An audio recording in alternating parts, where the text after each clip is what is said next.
Ayer, Laura, habíamos hablado y comentábamos, y vos lo dabas también en el servicio informativo, que le habían otorgado el Premio Nobel de Física a los padrinos de la inteligencia artificial. Así es, la Real Academia Sueca de Ciencias otorgó el Premio Nobel de Física 2024 a John Hopfield y Geoffrey Hinton, que son considerados los padrinos de la inteligencia artificial por sus descubrimientos e invenciones fundamentales que permiten el aprendizaje automático con redes neuronales artificiales. Bueno, de esto vamos a hablar, parece muy complejo, pero es súper interesante porque es la base de, digamos, de lo que hoy es la inteligencia artificial, se toma en base a esto. Y para hablar de este tema estamos en comunicación con Sebastián Lorenzo, el expresidente de la Fundación Sociedades Digitales. ¿Qué tal? Buenos días, Sebastián, Ricardo Fiorentino, Fabián López y Laura Kerman, te saludamos. Hola, buen día. ¿Cómo están los tres? Buen día para la audiencia. Gracias, muy bien. Bueno, la verdad que el tema es interesante y es complejo para quienes no estamos en el tema. Contanos un poquito en qué consiste este premio Nobel que reciben ambos, Hopfield y Hinton, y cómo se traslada esto a la inteligencia artificial. Bueno, muy bien.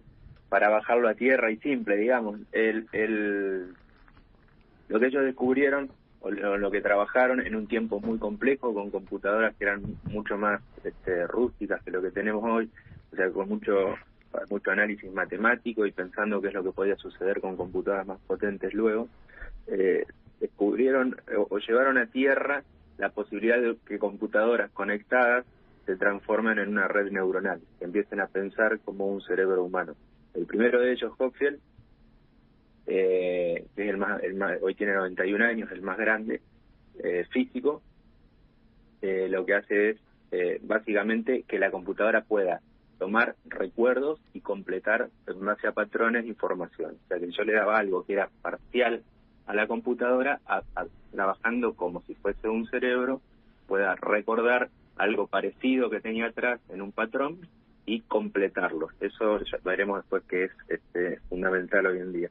Y el segundo, Hinton, lo que hizo como más trascendental es, parado sobre esto de que había hecho Hopfield antes, es que pueda generar cosas nuevas, inventarlas, digamos, imaginarlas, producirlas. Y eso es la base, con computadoras mucho más potentes que tenemos hoy, de cuestiones como el ChatGPT, la generación de imágenes, de música, etcétera, que es lo que vemos hoy en día, que a partir de prompts o pequeños pedazos de información que le damos a la computadora, genera cosas cada vez más maravillosas, ¿no? Claro, y te llevo un poquito a lo médico, ¿no? También estos descubrimientos, ¿en qué tipo de patologías, si es que lo sabés, ¿no? ¿En qué tipo de patologías pudieron ser aplicados o si fueron aplicados? Se utiliza en muchísimas líneas de trabajo. Uno es la medicina, y dentro de la medicina, por ejemplo, todo lo que tiene que ver con predecir comportamientos de virus, vacunas, porque una de las cuestiones que hace esta tecnología es predecir rápidamente, o sea, a partir de miles de millones de datos, hacer en forma mucho más rápido lo que no podríamos hacer en forma manual o sería muy lento. Entonces, a medida que avanzan las computadoras, la capacidad de procesar de las computadoras, distintos campos de la medicina van avanzando, sobre todo lo que tiene que ver con vacunas. Claro. Lorenzo, Ricardo te saluda y la pregunta tiene que ver con esto, ¿no? Qué coincidencia que hoy en día está en boga lo de la inteligencia artificial y estos dos científicos son reconocidos. Por un lado, si es una especulación, y por el otro lado, dentro de los aportes, ¿cuál es el mayor descubrimiento e invención que han hecho estos dos científicos? Básicamente puede llevar a terreno comprobable lo que... Quien empieza a pensar en la inteligencia artificial es Alan Turing allá en 1950. Pero bueno, no existían las máquinas, era todo en el aire, en papel. Recién en forma empírica lo pueden llevar a la práctica en la década del 80, que parece ayer para algunos que somos más grandes, pero han pasado ya 40 años hasta hoy. Entonces hace 40 años dicen que comienza la inteligencia artificial con este tipo de tecnología. Lo que ellos hacen básicamente es llevar a tierra que la computadora pueda empezar a pensar como un cerebro humano, con esta lógica. Sí, como red neuronal. Exactamente, como actúan o emulando como actúan nuestras neuronas. El primero de ellos, en muy pocas capas de neuronas, sería una o dos capas, a lo sumo, es una red neuronal no profunda, y luego Hinton ya profundiza y pone varias capas de neuronas, lo que sería como un filtro. Uno le tira algo a la computadora, la primera capa detecta lo más grosero, bueno, esto es una imagen y hay un animal, y a partir de ahí empieza a pasar por distintas capas hasta que nos dice, bueno, ese animal está el animal, es un perro, por ejemplo. Y ya en las más profundas, hasta donde llegamos hoy, es, bueno, a este perro vamos a generarle un contexto y lo vamos a dibujar en una foto. Eso es una forma práctica, digamos, de poder comprender a grosso modo hasta dónde llegan ellos. A ver, yo busco siempre la comprensión más fina para poderlo entender también. Yo la red neuronal la grafico o la explico cuando puedo y cuando necesito, como la sinapsis, ¿no? Que de pronto son mis manos y los dedos, cuando se tocan forman la sinapsis y ahí forma la red neuronal. En este caso de la inteligencia artificial, ¿cómo la graficaría? ¿Cómo la podría interpretar? Bueno, a ver, una memoria comienza a guardar pedazos de información, y esos pedazos de información los va completando a medida que se van conectando entre sí, como si fuesen neuronas. En un primer momento, eso lo va transformando en patrones que la computadora puede comprender, para luego entender a partir de acá. Lo que es importante entender es que nosotros luego le vamos a preguntar algo a ese algoritmo, a esta computadora. Cuando nosotros le preguntamos algo que está incompleto, que le falta parte de la información, puede volver para adentro del cerebro, digamos, esas neuronas se activan, esa red neuronal se activa y nos devuelve la información completa. Esto que veo parecido a tal cosa debe ser tal cosa, y nos la devuelve. Hasta ahí llegó el primero de ellos, Hopfield. El segundo, lo que hizo además es, bueno, con esta información puedo hacer todo esto otro. Ajá. ¿Eso último sería el aprendizaje automático, en definitiva, al que llegó el segundo científico, o el primero? Es la base para el aprendizaje automático, que las computadoras puedan comenzar a aprender. Primero hay que cargar la información, esa información, para decirlo de vuelta de forma rústica, se carga a mano, y luego que las computadoras tienen mucha información adentro, y con computadoras, con procesadores muy avanzados y tecnología como tenemos hoy, las máquinas lo que hacen es generan datos sintéticos y autoaprenden, comienzan a aprender cosas a partir de lo que ellos mismos van generando.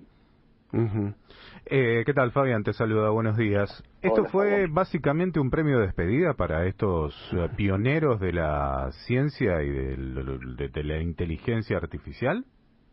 Bueno, es muy interesante tu pregunta. Sí, llega a ellos de grande y en una etapa de sus vidas en la que son, en cierto modo, no tanto Hopfield, que ya es muy grande, tiene 90 y pico de años, pero Hinton, que tiene 70, se ha convertido en un 72, creo que se ha convertido en los últimos 2 o 3 años, previo a haber trabajado muchos años en Google, en el cerebro de inteligencia artificial de Google, se va de la empresa y comienza a ser, en cierto modo, crítico de la inteligencia artificial.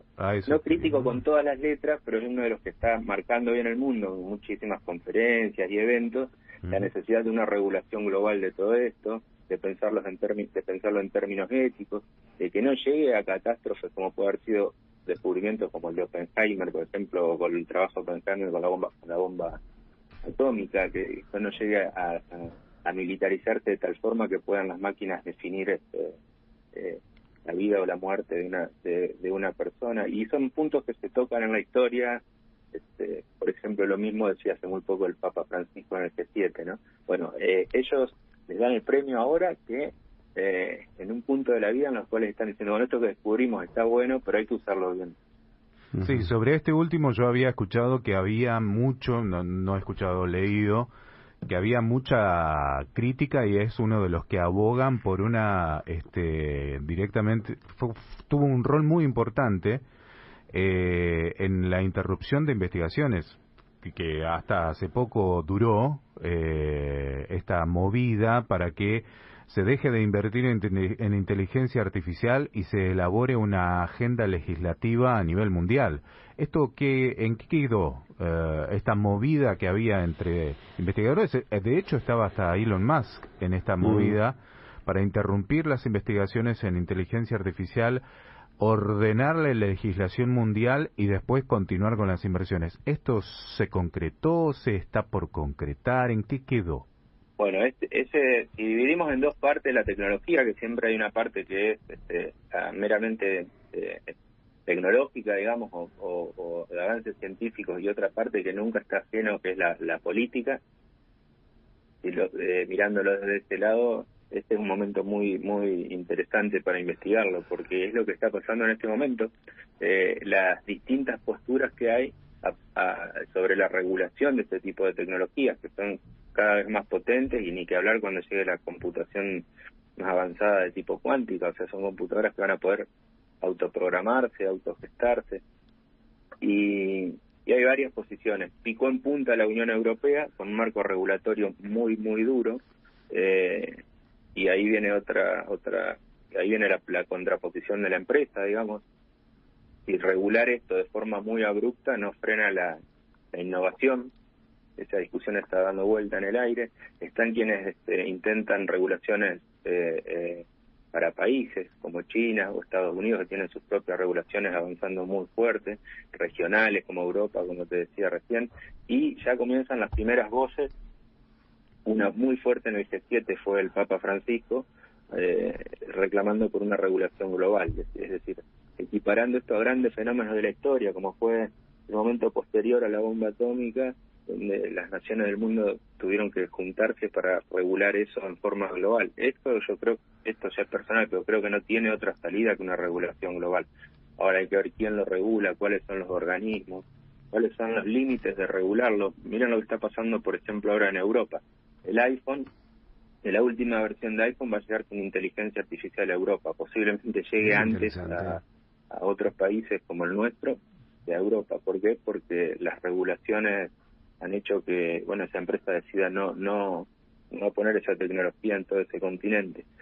Es una discusión que se ha dado muchas veces a lo largo de la historia con las disrupciones tecnológicas, y esta es una tecnología que casi sería absurdo no pensar que no va a ser utilizada además para montones de cosas buenas, pero también para uso militar. Entonces eso es lo que se está discutiendo.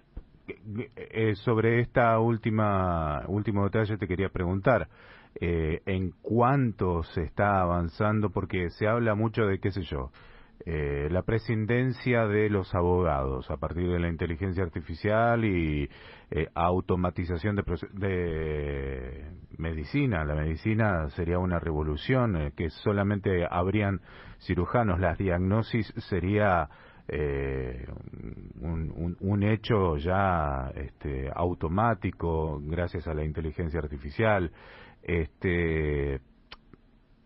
En lo militar, en el uso bélico, ¿qué implicancias podría tener el desarrollo de la inteligencia artificial? Para pintarnos un panorama. En la carrera militar es hasta donde sabemos, porque como se sabe muy bien, los ejércitos, los científicos y la gente que trabaja en esta rama de la aplicación de la ciencia no va haciendo prensa de los últimos avances, pero es muy simple poder identificar que esto puede tener que ver con la definición de objetivos militares, energéticos, de qué conviene atacar o qué no, si es necesario apagar una vida o no. El planteo que hace el Papa puntualmente es que no sea una máquina la que defina muy pronto quién va a morir y quién no va a morir. Se cree que en los últimos bombardeos que hubo en la guerra en Gaza, en la Franja de Gaza, hubo objetivos militares definidos por inteligencia artificial. No está comprobado, pero empieza a haber voces en ese sentido. A dónde pega una bomba y a dónde no pega.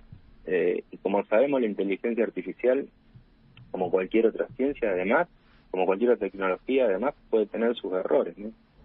Sebastián, te pregunto, y vuelvo un poquito para atrás, ¿qué es la máquina de Boltzmann y cómo se relaciona esto con los hallazgos de los dos investigadores? Bueno, Hopkins lo primero que hace es genera una red neuronal de forma simple o no compleja, como se conoce, que tiene una o dos capas de redes de neuronas, pero deja precedente para que se pueda sobre eso seguir investigando. Cuando aparece Hinton, el primer descubrimiento fuerte que hace un año después nada más que Hoffman, creo que fue uno en el 88 y el otro en el 83, o uno en el 83 y el otro en el 84, generan con un grupo de investigadores. Él estaba a la cabeza esta máquina de Boltzmann, que lo que hace es conectar redes profundas del sistema neuronal, o sea, más capas a donde podía estar la información. Claro. Eso es lo que permite hoy en día que no solamente se distingan patrones, y a partir de patrones después se distinga qué es lo que se puso en un prompt, sino que prompt, es la información que uno le pide a la computadora, sino que uno le pueda pedir a la inteligencia artificial que genere cosas nuevas. Claro. Bueno, la verdad es un tema complejo, nos va a costar un poquito poder entenderlo, pero bueno, la verdad que te agradecemos mucho porque nos pusiste un poco de luz sobre todos estos temas que son, como te decía recién, difíciles para nosotros, para los comunes, poder entenderlos. Así que, Sebastián, muchísimas gracias por tu tiempo. No, muchísimas gracias a ustedes, y es importante difundirlo y que nuestra clase en general dirigente de un lado y del otro esté al tanto, porque llega muy rápido esta tecnología y es bueno que la podamos utilizar en nuestros países y comprender antes de que sucedan las cosas malas para poder usarlas en cosas buenas. Por supuesto, sin dudas. Excelente, muchísimas gracias. Sebastián Lorenzo, presidente de Fundación Sociedades Digitales.